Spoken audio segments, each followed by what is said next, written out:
Hi, Steven Mirassou here, out on my patio in wonderful, beautiful downtown Livermore.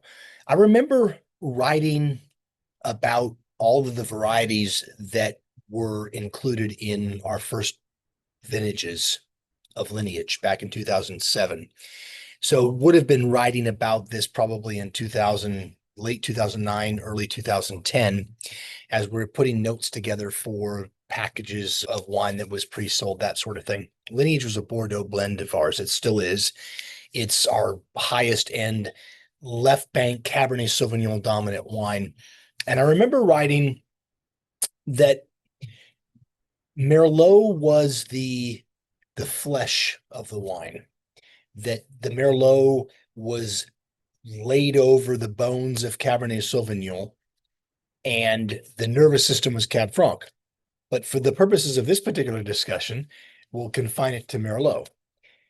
The opulent flesh of Merlot is what gives Bordeaux blends a sense of richness and completeness in the mouth.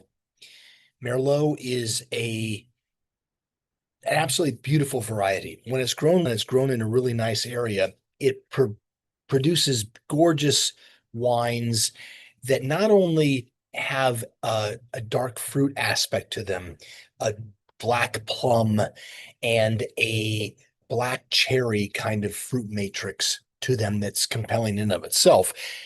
They have an herbal quality to them, not unlike Cab Franc in a certain way. A little deeper, a little richer. It's almost as if you were to take a skillet and you were to sear a beautiful piece of meat before you put it in the oven. And you added some butter and you added some garlic cloves and you added a bay leaf and you added sage or something like that to give that sear some flavor. You basted it, that sort of thing. That roasted herbal quality is the herbal quality that I think good Merlot has often. The fresher versions, I think, are more Cab Franc related, but the roasted versions of that herbal quality is more of a Merlot attribute. The thing that's for me that's most compelling about Merlot is the mouthfeel. There is a richness, there is a richness, but a firmness as well. If you pick too late and your sugar levels are too high, and consequently your alcohol levels are too high, you get into a point where everything tastes a little flabby. Even if you've added acid, you get this more jammy fruit notes that for me are anathema for any variety, especially for Cabernet Sauvignon or Merlot, Cabernet Franc, most worst of all. There's there's a point though when you've harvested well and you've made the wine well, that there's a natural sense of rich fruit, but with a firmness. Like the peel of the plum is still firm and intact. The flesh inside has reached a sugar level that's gorgeous and beautiful and delicious, but there's still a sense of firmness there, that the fruit hasn't gone over the other side. The wine has not oxidized, would be the analog, let's say, for that. Coupled with the earthiness, coupled with the right amount of acidity and the right amount of tannin, Merlot is a really beautifully complete wine. I don't think it ever has the length of finish that Cabernet Franc has, nor does it have the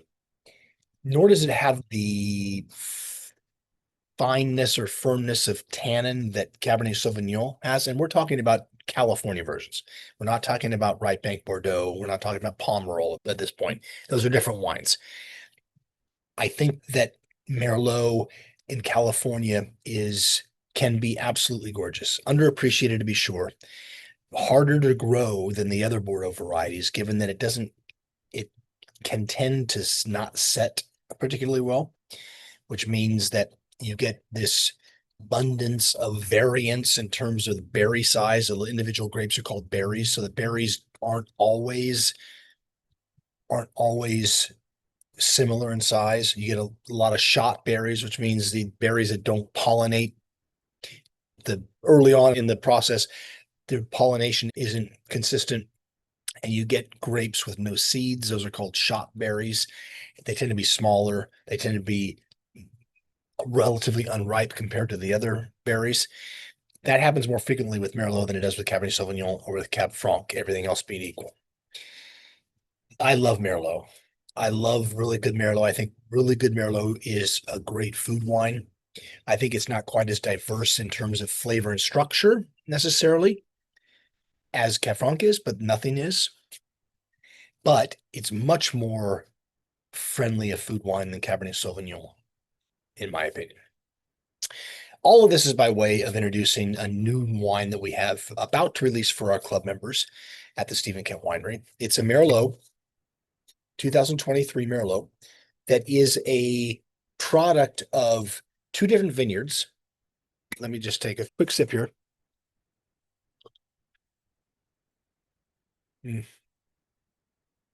Gilmedi Vineyard that I've talked about frequently in the eastern foothills of Livermore makes up 60% of this particular wine.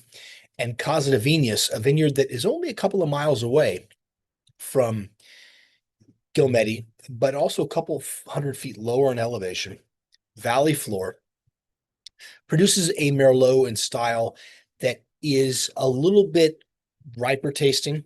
I think because it doesn't quite get as cold there as it does at Gilmedi. It's not as windy. So the skins are not quite as thick. They've built up resistance to the wind over the course of the harvest season. So it's a little bit softer a version of Merlot. The Gilmedi Merlot tends to be a little bit more acid driven, tends to be a little bit more piquant in a way. The flavors just spark a touch more, let's say. The fruit sparks a touch more. Together, though, they make this beautiful blend. We made about 100 cases or so of 2023 wine for our BDX collection club members first. Once those members get what they want, the wines are available to the general public. We will taste this wine or pour this wine at the winery for the next month or so. So if you happen to be in Livermore and happen to want to taste really beautiful Merlot, come by and see us. We'll also ply you with absolutely stunning Cab Franc and gorgeous Cabernet Sauvignon as well. 2023, Livermore Valley Merlot, BDX collection. Don't sit on Merlot.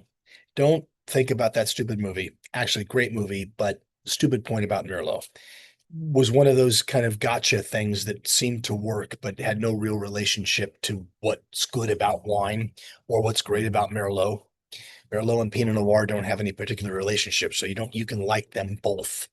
If you want to have something that you would want to throw shade on, it would be Gamay Noir or something like that. It was much closer to Pinot Noir, even Loire Valley Cab Franc and Pinot Noir finds itself very wanting in that comparison.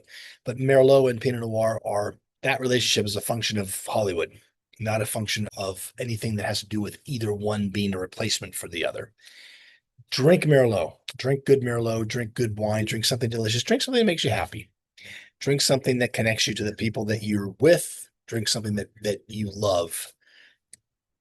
There's no bad choices as far as that goes. Thanks very much for being here, Steven Mirassou. Wine Saves Lives and the Steven Kent Winery. Thanks very much.